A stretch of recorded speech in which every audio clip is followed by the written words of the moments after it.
This is Youtheria 2.0 YouTube channel which manages your syllabus at your fingertips. आज का sessions specially design किया गया है इलेक्ट्रिक करंट के रिगार्डिंग। इलेक्ट्रिक करंट्स में जितने सारे टॉपिक्स आते हैं हम लोग उसको अपने फिंगर टिप्स पे लेके आएंगे और एग्जामिनेशंस में अपने मेंटल स्टेबिलिटी के साथ एक बेहतर परफॉर्मेंस करके जाएंगे। सेशंस स्पेशली डिजाइन है, आपको पता है, क्लास 10th के लिए। क्लास 8 के बच्चे यदि इंटरेस्टेड हैं तो बहुत मजे में देख सकते हैं और बेसिक लेवल पे 12th के रिगार्डिंग भी हेल्पफुल रहेगा। बट मैंने आपको बताया कि क्लास 10th के लिए ये सेशंस डेडिकेटेड है। तो करंट इलेक्ट्रिसिटीज पे हम लोग फोकस करते हैं। सबसे पहले what is electric current, what is electric charge, what is potential difference, what is electric potential, what is Ohm's law, what is limitations of Ohm's law, what is electric power, what is the effect of electric current, a lot of question. How can we manage, how can we perform better. और examinations में एक यही chapters नहीं है, पूरे physics को लेके बैठना है, पूरे केमिस्ट्री को लेके बैठना है 10th क्लास में, पूरे बायोलॉजी को, एक सिंगल साइंस की पेपर देने के लिए। When we are talking about CBSE board और एनी स्टेट बोर्ड। आईसीएसई की बात करें तो अलग अलग फिजिक्स की अलग पेपर होती है, केमिस्ट्री की। तो फिलहाल तो मसला ये है कि हम बहुत सारी बातों को अगर एक साथ मेंटल लेवल पे होल्ड करते हैं तो परफॉर्मेंस ऑलरेडी बेहतर होगा। और ये मेंटल कनेक्शन हम अपने फिंगर्स पे लेके आते हैं क्योंकि पेन यहाँ से चलती। तो देते हैं अपने दिमाग को एक सुकून अपने सिलेबस को फिंगर टिप्स पे लेके आने के बाद। तो सबसे पहला सवाल, व्हाट इज इलेक्ट्रिक करंट? आपको पता है? मैं बताता हूं।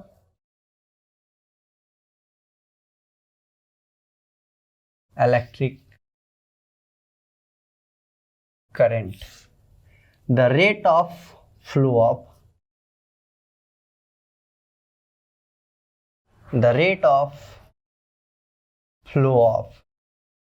इलेक्ट्रिक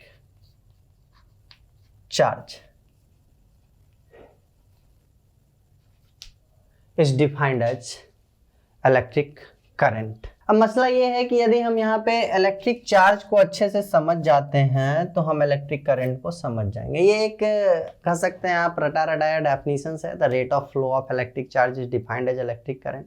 मैं थोड़ा सा एक आपको प्लॉट कर देता हूँ, इमेजिनरी प्लॉटेशंस, जिससे आप अवेयर हैं क्लास 9th में केमिस्ट्री रिलेटेड। आपको पता है कोई भी मैटर है उसका जो बेसिक कॉन्सेप्ट है वो एटम है। हाँ, तो एटम किससे बना है? तो एटम के फॉर्मेशंस में there are 3 fundamental particles, electron, protons and neutrons. Protons and neutrons nucleus के पार्ट्स हैं।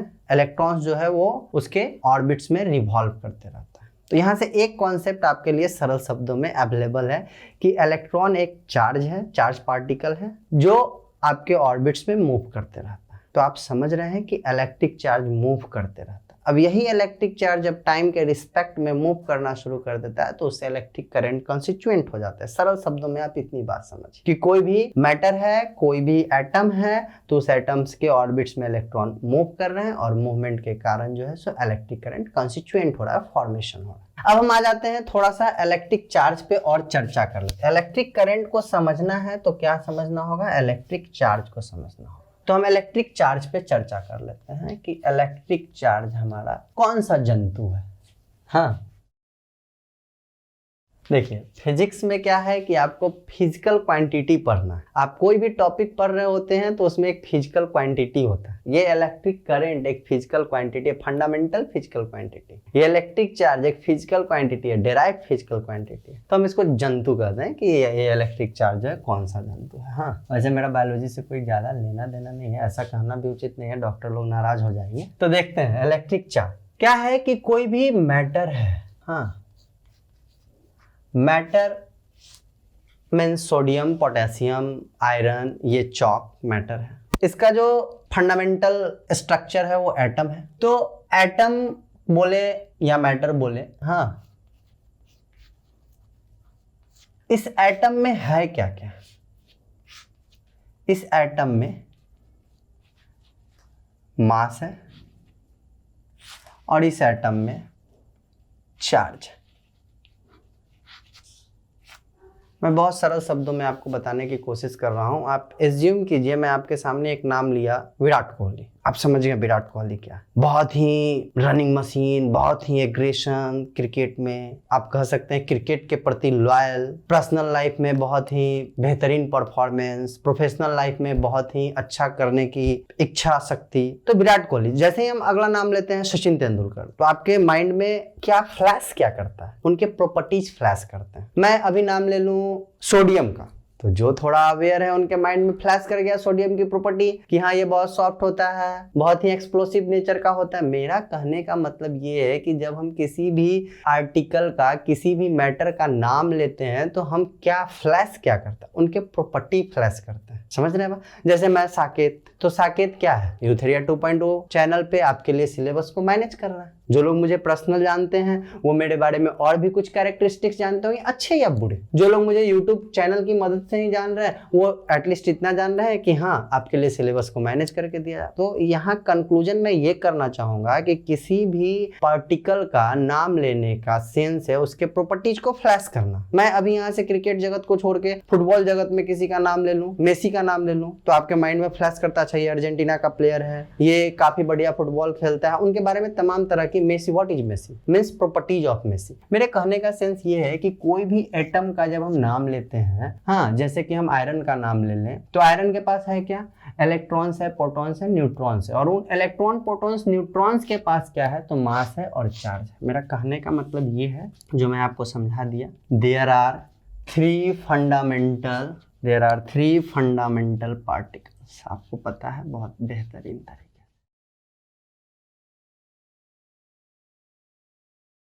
पहला इलेक्ट्रॉन, दूसरा प्रोटॉन, तीसरा न्यूट्रॉन।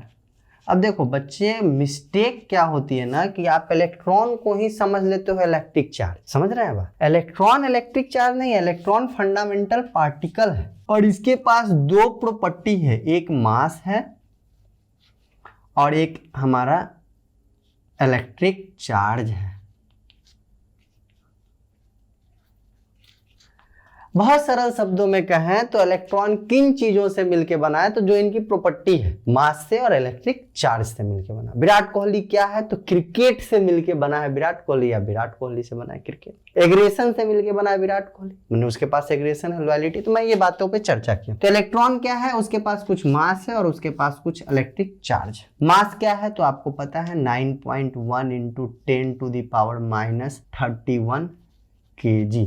समझ रहे हैं बात को आप? तो ये थी इलेक्ट्रिक चार्ज पे चर्चाएं कि इलेक्ट्रिक चार्ज क्या है। तो कंक्लूड कर दें, फंडामेंटल पार्टिकल्स का एक कैरेक्टरिस्टिक्स है, एक प्रॉपर्टी है। फंडामेंटल पार्टिकल मींस इलेक्ट्रॉन का एक प्रॉपर्टी है इलेक्ट्रिक चार्ज। प्रोटॉन भी फंडामेंटल पार्टिकल्स है तो उसका भी एक प्रॉपर्टी है क्या? Electric charge. इलेक्ट्रॉन के इलेक्ट्रिक चार्ज की बात करें तो माइनस में करेंगे, और यही यदि प्रोटॉन के इलेक्ट्रिक चार्ज की बात करें तो प्लस में करेंगे। न्यूट्रॉन पे नो चार्ज। मतलब न्यूट्रॉन एक ऐसा फंडामेंटल पार्टिकल्स है जिसके पास एक कैरेक्टरिस्टिक्स है इलेक्ट्रिक चार्ज जिसकी वैल्यू 0 है। एक ऐसा इंसान जिसके पास एग्रेशन नहीं है तो ये भी उसकी एक कैरेक्टरिस्टिक्स। एक ऐसा इंसान जिसके पास काइंडनेस नहीं है तो ये भी उसकी एक प्रॉपर्टी है। तो ये सारी बातें मैंने आपको सरल शब्दों में समझाने की कोशिश की। तो अब ये इलेक्ट्रिक चार्ज आप समझ गए हैं कि किसी भी एटम में इलेक्ट्रॉन, प्रोटॉन, न्यूट्रॉन होते हैं और वो इलेक्ट्रॉन रिवॉल्व करते रहते हैं। इलेक्ट्रिक चार्ज को रिप्रेजेंट करने का जो तरीका है वो Q से है। हाँ, तो हम यहाँ इलेक्ट्रिक करंट में जब आते हैं तो उसको रिप्रेजेंट करने का तरीका I है, तो I = हम बोलते हैं Q/T, छोटी Q या बड़ी Q। ये हो गया हमारा इलेक्ट्रिक करंट का मैथमेटिकल फार्मूला, इलेक्ट्रिक करंट का। हाँ, अभी हम इलेक्ट्रिक चार्ज पे चर्चा कर रहे थे, अब हम चले हैं इलेक्ट्रिक करंट पे। हाँ, अब इलेक्ट्रिक चार्ज का जो SI यूनिट है वो कूलाम है। हाँ, कूलाम एक फिजिसिस्ट थे जिन्होंने इलेक्ट्रिसिटी में बहुत ही ज़्यादा बेहतरीन खोज की है, जो आपको आगे के क्लासेस में पढ़ने के लिए मिलेंगे। तो कूलाम, और टाइम का जो SI यूनिट है वो है आपके पास सेकेंड। तो क्या हो गया इसका SI यूनिट की अगर हम बात करें, SI यूनिट की बात करें तो कूलाम पर सेकेंड, जिसको हम लोग एम्पियर के ऑनर में एम्पियर बोलते हैं, शॉर्ट में A भी बोलते हैं। तो इलेक्ट्रिक करंट के बारे में चलते चलते इतनी बातें हो गई कि what is the definition of electric current, what is the mathematical formula of electric current, what is the SI unit of electric current, हाँ एम्पियर। फिर से हम आपके इलेक्ट्रिक चार्ज वाले पे आ जाए तो हमारे पास एक टॉपिक है प्रॉपर्टी ऑफ इलेक्ट्रिक चार्ज। अभी देखिए हम बात कर रहे थे फंडामेंटल पार्टिकल के प्रॉपर्टी की। फंडामेंटल पार्टिकल के पास दो प्रॉपर्टी है, मास और इलेक्ट्रिक चार्ज। इससे हमको सहूलियत मिला, इससे हमको हेल्प मिला इलेक्ट्रिक चार्ज को समझने में कि इलेक्ट्रिक चार्ज है क्या, फंडामेंटल पार्टिकल का एक कैरेक्टरिस्टिक्स है। अब इलेक्ट्रिक चार्ज जब समझ गए तो इस इलेक्ट्रिक चार्ज की प्रॉपर्टी क्या है, इलेक्ट्रिक चार्ज का कैरेक्टरिस्टिक्स क्या है, तो सरल शब्दों में आप याद रखें कि ये होता है conservative in nature, conservative in nature. दूसरा होता है एडिटिव इन नेचर, मतलब हम लोग जोड़ घटा सकते हैं इसको। तीसरा होता है क्वांटाइज्ड इन नेचर। हाँ, तीनों वर्ड का मीनिंग हम आपको समझा दे रहे हैं सरल शब्दों में। Conservative in nature means neither be created nor be destroyed, it can only transfer from one atom to another atom. जब एक एटम से कुछ इलेक्ट्रॉन्स जो हैं सो एस्केप करके दूसरे एटम पे चले जाते हैं, तो ये एटम से इलेक्ट्रॉन इस पे गए तो इलेक्ट्रॉन की संख्या कम हो गई, तो ये पॉजिटिवली चार्ज हो गया और ये निगेटिवली चार्ज हो गया। बट टोटल जो सिस्टम है, जिस सिस्टम में ये दोनों एटम हैं, इस एटम से इस एटम पे इलेक्ट्रॉन का ट्रांसफर हुआ है फ्रॉम एक्स टू वाई, ये पूरा सिस्टम में जो चार्ज का कंजर्वेशन है वो कांस्टेंट है। मीन्स चार्ज सिर्फ यहाँ से एस्केप करके इस एटम पे होल्ड हुआ है, न कि चार्ज जो है वो डिस्ट्रॉय हो गया। Conservative in nature. Additive in nature, पहले इस पे सपोज कीजिए this is an atom, x atom है, इस पे पहले से 2 कूलम चार्ज है पॉजिटिव, 2 कूलम चार्ज और आ गया तो टोटल 4 कूलम चार्ज हो गया। एडिटिव इन नेचर है। क्वांटाइज नेचर कहने का मतलब क्या हुआ कि इलेक्ट्रॉन की जो नंबर है इलेक्ट्रिक चार्ज मीन्स क्या, इलेक्ट्रॉन प्रोटॉन न्यूट्रॉन ये जहाँ होंगे वहीं इलेक्ट्रिक चार्ज होगा। तो इस पे 1 इलेक्ट्रॉन रह सकता है, 2 रह सकता है, 3 रह सकता है, 2.5 इलेक्ट्रॉन नहीं रह सकते, 2.8 इलेक्ट्रॉन्स नहीं रह सकते। मतलब क्या है, क्वांटाइज्ड इन नेचर, क्वांटिटी में रहेगा 2 3 4 5। तो इसलिए इसको रिप्रेजेंट करने के लिए आप देखिएगा कहीं कहीं पे लिखा रहता है n into E, where n की जो नंबर है, हाँ वो नंबर है आपके पास, q की जो वैल्यू होती है वो n इंटू ई होती है और n 1 2 3 4 इंटीजर में रहा। तो क्वांटाइज, ये था प्रॉपर्टी ऑफ इलेक्ट्रिक चार्ज। तो इस तरीके से इलेक्ट्रिक चार्ज को मैं रैप अप करता हूँ। इलेक्ट्रिक चार्ज अपने आप में एक प्रॉपर्टी है एटम का और फंडामेंटल पार्टिकल्स का, और फिर इलेक्ट्रिक चार्ज के क्या प्रॉपर्टी है तो आप यहाँ पे समझ गए कि कंजर्वेटिव, एडिटिव और क्वांटाइज। अब यहाँ से जब हम फिर से कैरी कर ले इलेक्ट्रिक करंट को, तो उसको हमने यहाँ पे रैप अप कर दिया है। दूसरे टॉपिक को भी, आपका जो मेन टॉपिक है करंट इलेक्ट्रिसिटी का वो है इलेक्ट्रिक करंट। अब यहाँ से हम रुक कर जाते हैं पोटेंशियल डिफरेंस की तरफ। What is electric potential, what is potential difference. तो चलते हैं हम अपने अगले पड़ाव पे, जहां हम डिस्कस करेंगे एक नए फिजिकल क्वांटिटी का जिसका नाम है इलेक्ट्रिक पोटेंशियल। देखिए अब हमारे पास चार्ज है, चार्ज पार्टिकल है, इलेक्ट्रॉन है। कुछ इलेक्ट्रॉन्स को किसी पॉइंट से लेके हम किसी दूसरे पॉइंट पे आते हैं और उस पॉइंट पे उस इलेक्ट्रॉन्स का एक्यूमुलेशन कराते हैं, इकट्ठा कराते हैं, जमावड़ा करते हैं। इस प्रक्रिया में कुछ वर्क करनी पड़ेगी। हमने किसी पॉइंट एक्स वाई जेड से, कोई एक पॉइंट एक्स मान लेते हैं जो अननोन है, कहाँ से ला रहे हैं आई डोंट नो, वहां से लेके हम किसी फिक्स, जहां लेके आना है वो पता है कि मुझे एक्स पॉइंट पे लेके आना है, जहां भी मिल जाए वहां से ले आना है। इस प्रक्रिया में कुछ काम होगा, कुछ वर्क डन होगा। इसी वर्क डन को हम इन terms of electric potential define करते हैं। इस पॉइंट पे कुछ पोटेंशियल आ गया, कुछ इलेक्ट्रॉन आ गया, कुछ पॉजिटिव चार्ज आ गया, ठीक है, इलेक्ट्रॉन निगेटिवली चार्ज हो गया। तो अगर हम उसका एक्यूमुलेशन कराएंगे तो पोटेंशियल इस पॉइंट का निगेटिव होगा। यदि हम पॉजिटिव चार्ज का एक्यूमुलेशन करा रहे हैं तो इस पॉइंट का, जहां पे जमावड़ा कर रहे हैं वहां पॉजिटिविटी हो गया तो हायर पोटेंशियल हो गया। अगर निगेटिविटी का जमावड़ा करा, बैटरी है तो 2 पोटेंशियल है, 2 टर्मिनल है, पॉजिटिव और नेगेटिव। नेगेटिव पे इलेक्ट्रॉन का एक्यूमुलेशन करा है और पॉजिटिव पे पॉजिटिव चार्ज का एक्यूमुलेशन करा। समझ रहे हैं बात? तो वो खैर अलग प्रोसेस है, उसमें हम जाएंगे। अभी हमने आपको समझने के लिए ये बातें बताई। तो सिलेबस के अकॉर्डिंग किसी पॉजिटिव चार्ज पार्टिकल को जब हम लेके आते हैं किसी एक्स पॉइंट पे, तो उस एक्स पॉइंट पे कुछ ना कुछ पोटेंशियल डेवलप हो जाता है, मतलब कुछ उसकी अपनी डिग्निटी मेंटेन होनी शुरू हो जाती है, क्योंकि हमने किसी चार्ज पार्टिकल को किसी पॉइंट ए से लेके जब एक्स पे आया तो इसमें हमारे द्वारा कुछ काम काम किया गया, वर्क किया गया, हमारी एनर्जी की कुछ डिक्रीजमेंट हुई, कुछ यूटिलाइजेशन हुआ, वो एनर्जी इस चार्ज को यहाँ से यहाँ पुट करने में यूज हो गया, तो वो एनर्जी अब इस पॉइंट का पोटेंशियल के फॉर्म में क्रिएशन हुआ। Energy neither be created nor be destroy. यदि मेरी एनर्जी की नुकसान हुई है तो वो एनर्जी यहाँ इस पॉइंट पे इलेक्ट्रिक पोटेंशियल के रूप में होल्ड हुआ, सरल शब्दों। तो अब यदि हम इसको डिफाइन कर दें, the amount of work done, the amount of work done to carry unit positive charge from infinity, means anywhere, infinity to a fixed point, is defined as electric potential. Representation भी से करते हैं, amount of work done to carry unit positive charge, तो V equal to W/Q। ये हो गया electric potential का definition और मैथमेटिकल फार्मूला। थोड़ा सा स्लाइड चेंज कर देते हैं हम यदि कंडीशंस में, तो हमारे पास एक फिजिकल क्वांटिटी मिलता है पोटेंशियल डिफरेंस। नया नहीं है, बस आप देख रहे हैं, समझ जाएंगे अभी। यदि किसी फिक्स पॉइंट ए पे कोई पॉजिटिव चार्ज है, उसको यदि हम बी पे कैरी करते हैं, लेके चले आए, अब ये चार्ज यहाँ है, अब यहाँ पे हमारे पास चार्ज ये नहीं है। हाँ, तो जो हमारा वर्क हुआ, हमारे द्वारा सोर्स के द्वारा जो वर्क हुआ, वो वर्क इस पॉइंट बी के पोटेंशियल के रूप में डेवलप हो गया। तो पोटेंशियल डिफरेंस ए और बी का जब निकालना होता है तो हम कहते हैं the amount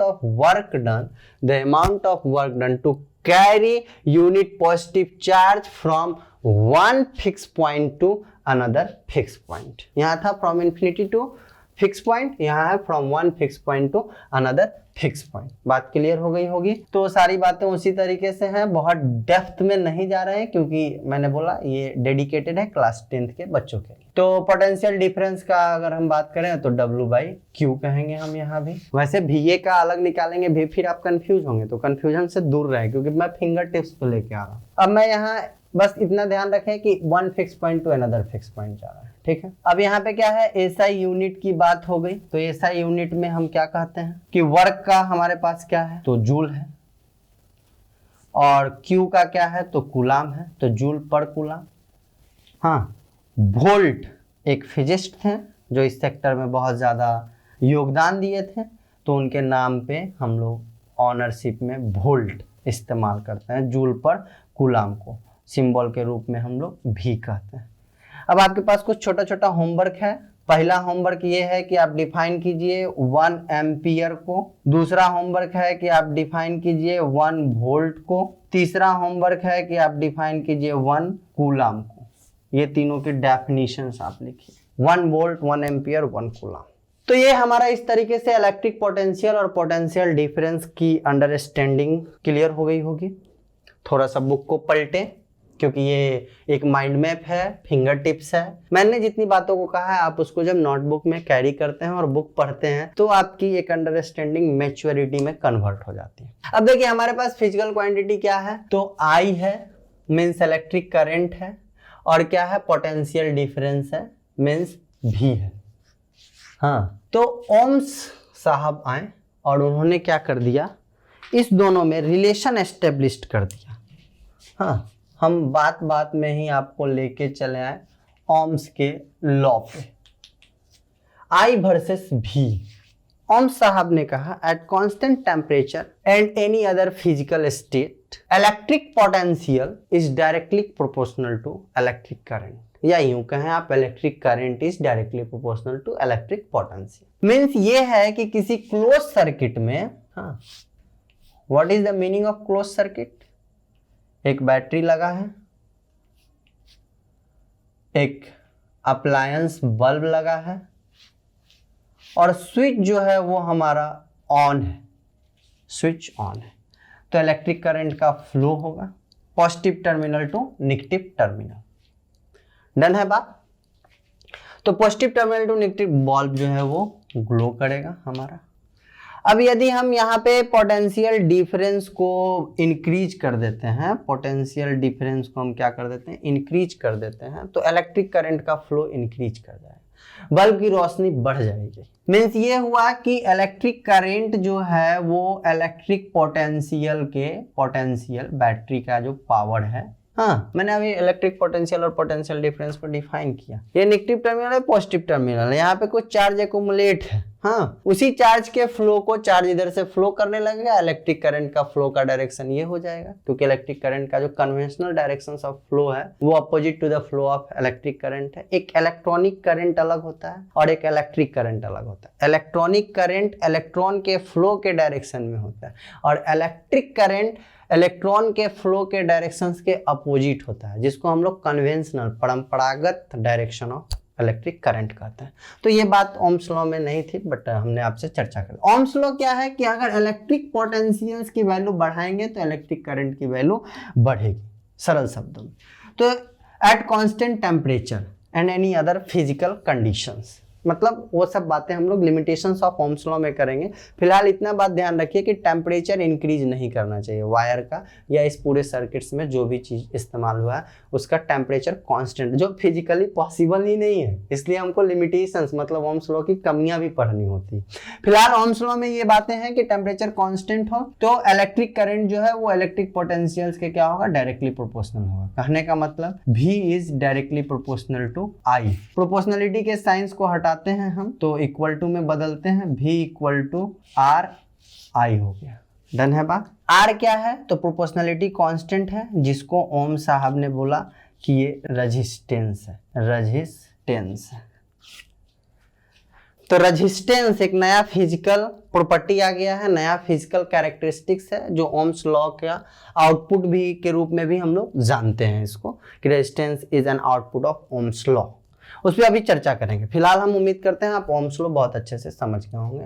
at constant temperature and any other physical conditions in a close circuits electric potential is directly proportional, electric current is directly proportional to electric potential और electric potential is directly proportional to electric current. आपको जैसे समझना है। अगर I is directly proportional भी करते हैं तो कांस्टेंट के जगह पे 1/R इस्तेमाल करते हैं। फिलहाल लॉ के डेफिनेशंस के अंतर्गत कहें तो electric current is directly proportional to electric potential. ठीक है, तो ये था ओम्स लॉ। अब चलते चलते हम आगे के स्लॉट में, आगे के पड़ाव में चर्चा करते हैं रेजिस्टेंस के बारे में। After theoretical discussions of Ohm's law we focus on graphical representations of Ohm's law. थोड़ा सा स्टैंडर्ड है क्लास 10th के लिहाज से, बट अगर आप कोशिश करें तो समझ जाएंगे। Graphical form of Ohm's law क्या है, देखिए electric current is directly proportional to electric potential. तो अभी हमारे पास एक फॉर्मेट निकल के आया था, V equal to I R. ठीक है, V equal to I R, जहां से हम लिख सकते हैं R इक्वल टू V बट्टे आई। अब इस ग्राफ पे आप फोकस करेंगे तो यदि हम y एक्सिस को V ले लें और x एक्सिस को I ले लें, और जैसे जैसे हमारा पोटेंशियल बढ़ता जाएगा वैसे वैसे इलेक्ट्रिक करंट बढ़ता जाएगा। किसी 2 वोल्ट पे अगर हमारा इलेक्ट्रिक करंट सपोज करते हैं 1 एम्पियर है इस तरीके का, तो यदि हम वोल्टेज की वैल्यू बढ़ा के कर दे कितना 4 वोल्ट कर दें तो इलेक्ट्रिक करंट की वैल्यू हमारी होगी 2। 1 एम्पियर, ये एम्पियर में है, 1 एम्पियर 2 एम्पियर। हम यहाँ समझाना क्या चाह रहे हैं आपको कि ये जो लाइन है ये रेजिस्टेंस को रिप्रेजेंट कर रहा है, ये V y एक्सिस और ये I x एक्सिस, और ये जो लाइन है ये रेजिस्टेंस R को रिप्रेजेंट कर रहा है। यहाँ पे एक एंगल थीटा बन रहा है, एक एंगल थीटा बन रहा है, जिस एंगल की वैल्यू डिपेंड करेगी कि कितना पोटेंशियल इंक्रीज कर रहे हैं तो कितना इलेक्ट्रिक करंट इंक्रीज कर रहा है। अब ये देखें आप अगर यहाँ पे तो R equal to V by I है, तो ये चीज V है हमारा और ये चीज हमारा I है। tan थीटा इक्वल टू आप जानते हैं कि परपेंडिकुलर बाई बेस होता है, tan theta equal to P by B होता है। तो P की जगह पे क्या है हमारे पास V है और B की जगह पे बेस की जगह पे क्या है I है। तो V बाई आई बदल गया आपका P बाई B में, तो इस तरीके से आप रेजिस्टेंस को बोल सकते हैं क्या, tan थीटा। मतलब टेंजेंट ऑफ रेजिस्टेंस को आप बोल सकते हैं tangent of V versus I graph. तो हमारा अगला कड़ी ही है रेजिस्टेंस, रेजिस्टेंस। अगर बहुत हायर डेफिनेशंस की बात करें तो हम यहीं से शुरू कर देते हैं कि the tangent of V versus I graph for Ohm's law.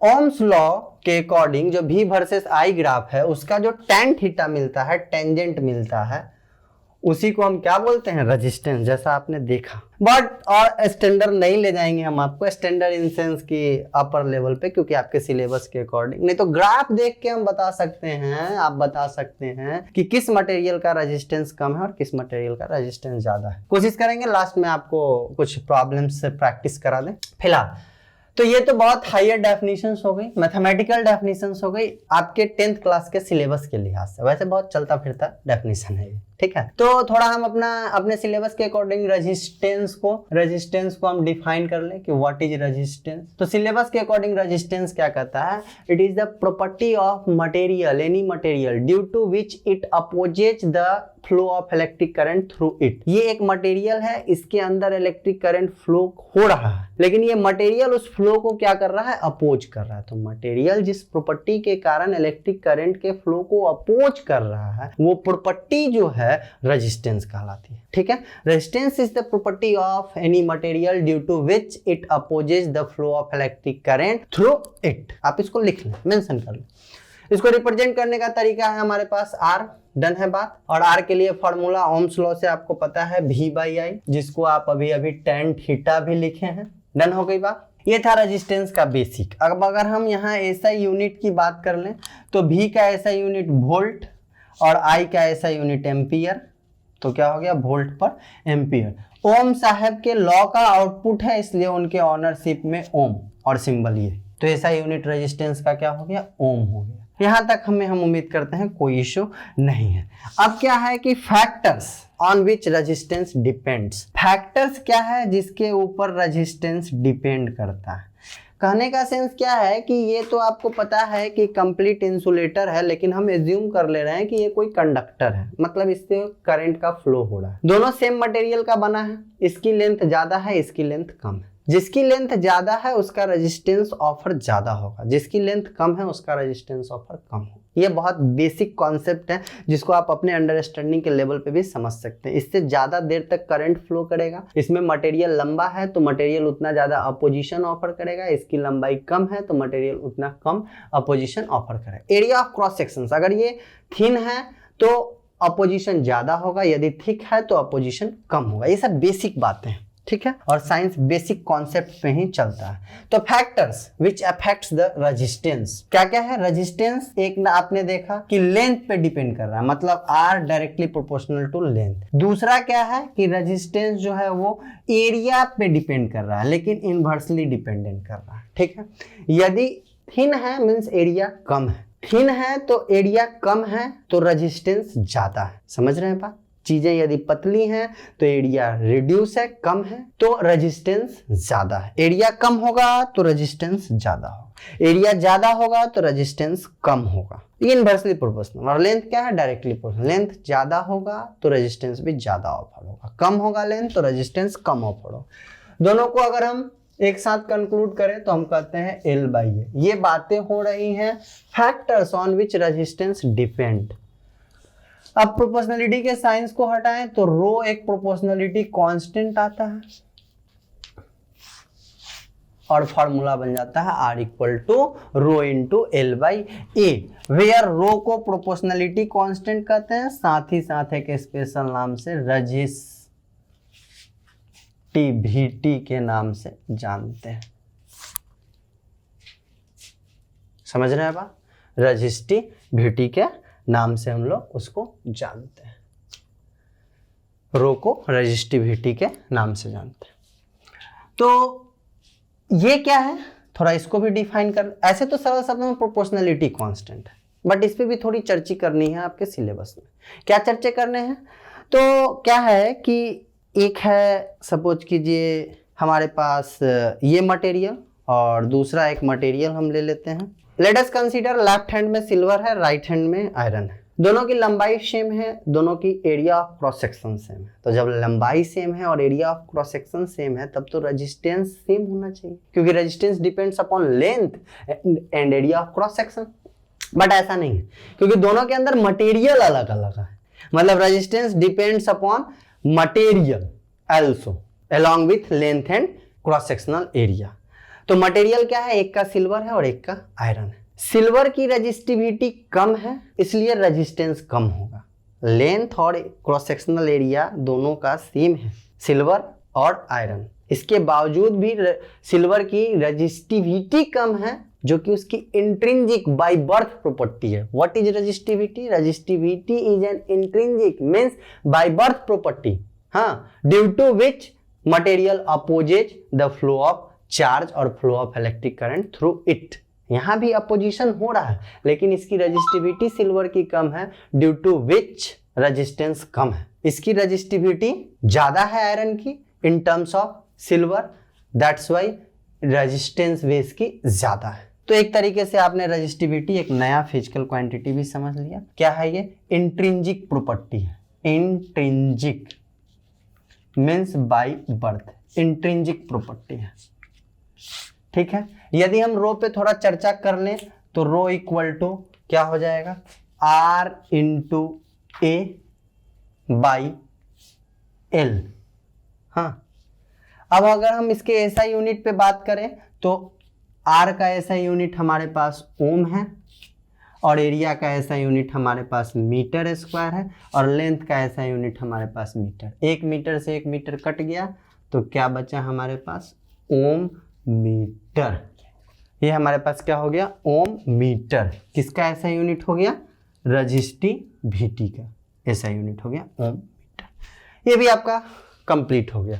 तो ओम्स लॉ में इतने सारे पैकेज हैं। वैसे तो ओम्स लॉ एक लाइन का सिंपल सरल है, लेकिन उसी का ये आउटपुट यहाँ तक है। तो दैट्स वाई एक पड़ाव हमारा ये भी खत्म हो गया। अब हम अगले पड़ाव पे आते हैं। तो रेजिस्टिविटी तक हम लोग पहुंच गए। अब रेजिस्टेंस को बहुत सरल शब्दों में कहें ना तो एक्सटर्नल लोड। ये जो हमारा इलेक्ट्रिक फैन है, ये हमारा इलेक्ट्रिक बल्ब है, ये हमारे पास जितने भी इलेक्ट्रिक अप्लायंसेज हैं वो क्या करते हैं? अपने से होके फ्लो को अपोज करते हैं। इसलिए तो इलेक्ट्रिसिटी जो है वो कन्वर्ट हो जाता है, करंट इलेक्ट्रिसिटी मैकेनिकल एनर्जी में, लाइट एनर्जी में। इलेक्ट्रिसिटी फ्लो कर रहा था और बल्ब क्या कर दिया? इलेक्ट्रिसिटी को कन्वर्ट कर दिया लाइट एनर्जी, मतलब इलेक्ट्रिक एनर्जी को अपोज किया। तो हमारा जो टॉपिक है वो है रेजिस्टेंस को सरल शब्दों में समझने के लिए। तो सरल शब्दों में हम इसको एक्सटर्नल लोड कहते हैं। और अब एक सिंगल सर्किट में बहुत से रेजिस्टेंस हो सकते हैं। हम फैन भी अटैच कर सकते हैं, हम लाइट बल्ब भी अटैच कर सकते हैं, हम इलेक्ट्रिक आयरन भी अटैच करते हैं, हम तमाम तरह के इलेक्ट्रिक अप्लायंस, जैसे हम अपने हाउस होल्ड में क्या करते हैं? इलेक्ट्रिक वायरिंग कराते हैं, हाँ, ताकि हम स्विच दें तो फैन चले, ये स्विच दें तो लाइट जले। अच्छा, कभी कभी आपने देखा होगा एक ही स्विच से बल्ब भी जलता है जुगाड़ लगा के और उसी स्विच से फैन भी चल जाता है। हाँ, खैर वो जुगाड़ बिजली बिल के टर्म में काफी महंगा साबित होता है, बट हम जुगाड़ की बात कर रहे हैं। तो हमारा टॉपिक क्या है? Combination of resistance. मतलब सर्किट में हम कैसे बहुत सारे रेजिस्टेंस को ऐड कर सकते हैं। कॉम्बिनेशन ऑफ रेजिस्टेंस तो दो तरह का होता है। एक सीरीज कनेक्शन जिसको बैक टू बैक कनेक्शन कहते हैं, और दूसरा होता है पैरेलल कनेक्शन। एक एक करके चर्चा कर लेते हैं। तो पहला जो है वो है हमारे पास सीरीज कनेक्शन। सीरीज कनेक्शन तो इसकी स्पेशलिटी क्या है, हम पहले इस पे चर्चा करेंगे। तो स्पेशलिटी के लिए हम एक सर्किट भी बना लेते हैं। जैसे देखिए, ये रेजिस्टेंस 1, ये रेजिस्टेंस 2, एक बैटरी, सर्किट क्लोज, स्विच लगा के ऑन। ये R1 है, ये R2 है, ये पोटेंशियल भी है। ये electric current positive to negative terminal में फ्लो कर रहा है। क्लियर है बात? क्या है कि जो इलेक्ट्रिक करंट R1 से फ्लो कर रहा है वही इलेक्ट्रिक करंट हमारा R2 से भी फ्लो कर रहा है, क्योंकि जो I गया R1 से वही I R2 से भी जा रहा है। बट पोटेंशियल डिफरेंस क्या है? R1 के लिए जो है हमारा यदि V1 है तो R2 के लिए हमारा V1 नहीं है। क्योंकि इस दोनों पॉइंट के बीच का जो पोटेंशियल डिफरेंस होगा x और y पॉइंट के बीच का, वही पोटेंशियल डिफरेंस y और z के बीच का नहीं होगा। दो अलग अलग पॉइंट, ये x और y के बीच का पोटेंशियल डिफरेंस, y और z के बीच दो अलग अलग पॉइंट के बीच का पोटेंशियल डिफरेंस सेम नहीं होगा। आप समझ रहे हैं इस चीज को बहुत अच्छे तरीके, नहीं समझ रहे हैं तो पोटेंशियल डिफरेंस के डेफिनेशंस को जाके एक बार फिर से बैक करके देखें। तो ये V1 हो गया, V2 हो गया। तो सीरीज कनेक्शन इस तरीके का होता है बाय फिगर। अब इसका यदि हम थ्योरेटिकल एक्सप्लेनेशन कर दें तो क्या है कैरेक्टरिस्टिक्स इसका, दो term, same amount of electric current flow,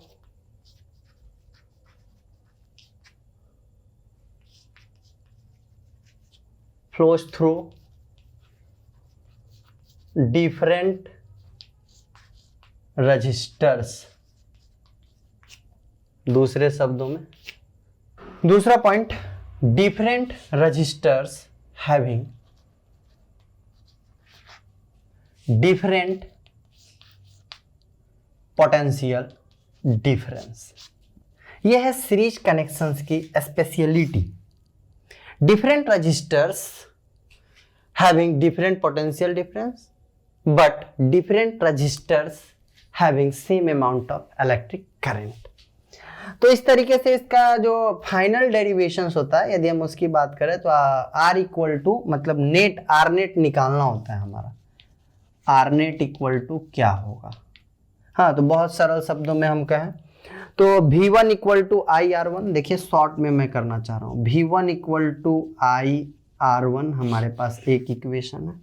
दूसरा इक्वेशन है हमारे पास V equal to V2 equal to I R to.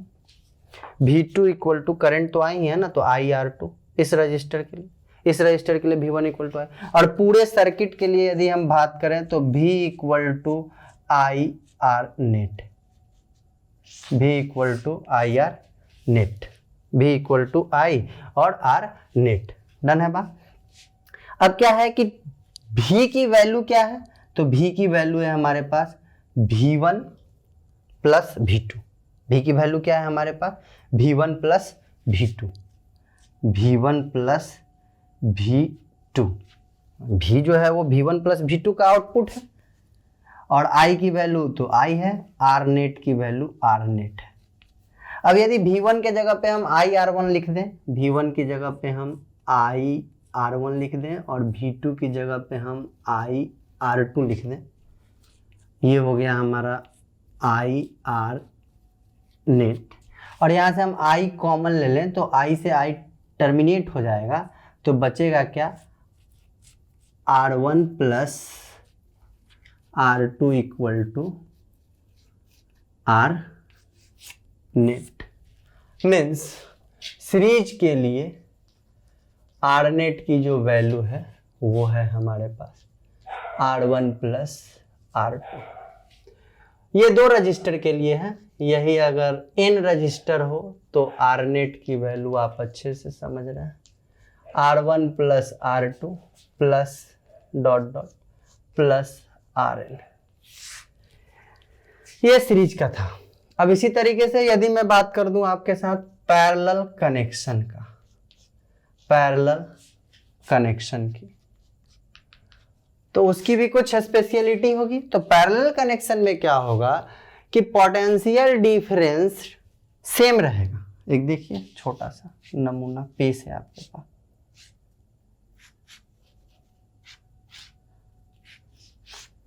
Parallelly connect है, ये R1 है, ये R2 है, और दोनों रजिस्टर पॉइंट X और Y के बीच ही लगा है। बैटरी का पोटेंशियल डिफरेंस यदि V है तो R1 का भी पोटेंशियल डिफरेंस V ही है, और R2 का भी पोटेंशियल डिफरेंस V है। मीन्स पोटेंशियल डिफरेंस की वैल्यू V है।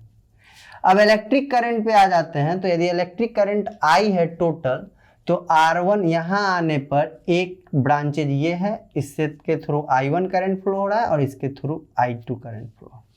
कंक्लूजन क्या है, different resistors having different amount of electric current but same amount of potential difference, just इसका reverse. In terms of physics what is the meaning of series connection and what is the meaning of parallel connection, ये आपको समझना पड़ेगा। तो physics के term में series connections का मतलब ये है, और फिजिक्स के टर्म में पैरेलल कनेक्शंस का मतलब इसका अपोजिट, मतलब different resistors having different amount of electric current where as same potential difference. This is known as parallel combination of resistors. अब मैं इसके डेरिवेशंस को आपके हवाले छोड़ देता हूं, थोड़ा काम आप भी कीजिए। आर नेट की वैल्यू यदि मैं लिखूं यहां पे तो 1/R1 प्लस 1/R2। इसी तरीके से इक्वेशन बनाइए, इक्वेशन 1, इक्वेशन 2, इक्वेशन 3 बनेगा वहां, मैं बोल देता हूं, आप समझिए। V इक्वल टू I1R1 बनेगा, V इक्वल टू I2R2 बनेगा, हाँ। और क्या बनेगा, V equal to I into R net. यहाँ पे हमने V की वैल्यू V1 प्लस V2 रखी थी, उस इक्वेशन में आप I की वैल्यू I1 प्लस I2 रखिएगा। आप इस रिजल्ट पे पहुंचिएगा 1/R net, actually 1/R net equal to 1/R1 plus 1/R2 ऐसा होगा। यदि 3 रजिस्टर रहेगा तो 1/R नेट ही निकलेगा यहाँ, आप जब डिराइव करेंगे तो। अगर आपको आर नेट चाहिए यहाँ तो फिर आपको इसको फ्रैक्शनल एडिशन करना पड़ेगा। मैं डायरेक्ट आउटपुट लिख रहा हूँ, आर नेट की वैल्यू हो जाएगी यहाँ पे R1 इंटू R2 बट्टे R1 प्लस R2, फ्रैक्शंस का सिंपल सा एडिशन। 3 रजिस्टर्स रहेगा तो 1/R1 plus 1/R2 plus 1/R3, और फिर उसका फ्रैक्शनल एडिशंस करेंगे और इसको रिवर्स करेंगे तो आर नेट ऊपर आएगा, तो इसको भी रिवर्स कर दिए। ये फ्रैक्शंस का एडिशन है, आप इसको देख, ये आपके जिम्मे का काम है। इसका डेरिवेशंस आप तैयार करें, मैं ऑर्डरली आपको बोल दिया कि what is the parallel connections of resistors. तो इस तरीके से हमने कॉम्बिनेशंस ऑफ रजिस्टर्स भी देख लिया। ये करंट इलेक्ट्रिसिटी का पहला स्लॉट था बच्चों, ये कॉन्साइज फॉर्मेट में आपके पास अवेलेबल होने जा रहा है यूथेरिया 2.0 यूट्यूब चैनल से। आप लुत्फ लें, बेसिकली आप अपने परफॉर्मेंस को आउटपुट देखिए, क्या है कि आपने क्या इनपुट डाला डजेंट मैटर, आपका आउटपुट क्या आता है ये मैटर करता है। और ऑब्वियस बात है output is directly proportional to input. तो समटाइम्स क्या होता है, इनपुट हम अच्छा डालते हैं फिर भी रिजल्ट नहीं अच्छा है, क्योंकि हम अपने फिंगर टिप्स पे चीज़ों को लेके नहीं आ पाते। तो रिक्वायरमेंट है फिंगर टिप्स, मतलब मेंटल लेवल का एक स्टेबिलिटी होना चाहिए, अंडरस्टैंडिंग होना चाहिए। तो ये करंट इलेक्ट्रिसिटी में हम आपसे एक बार फिर से फिंगर पे बात कर लें। सबसे पहले हमने बात किया इलेक्ट्रिक करंट के रिगार्डिंग, उसमें मेरे पास एक पहलू निकल के आया इलेक्ट्रिक चार्ज, जिस पे हमने चर्चा किया। देन इलेक्ट्रिक पोटेंशियल और potential difference, then Ohm's law. Ohm's law के ही आउटपुट के रूप में रजिस्टर्स और रजिस्टिविटी, बहुत डेप्थ में चले गए थे हम लोग, और उसी रजिस्टर्स का ये कॉम्बिनेशन। इसका पार्ट बी आएगा जिसमें हम लोग बात करेंगे इफेक्ट्स ऑफ इलेक्ट्रिक करंट, जिसमें हम लोग हीटिंग इफेक्ट पे चर्चा करेंगे।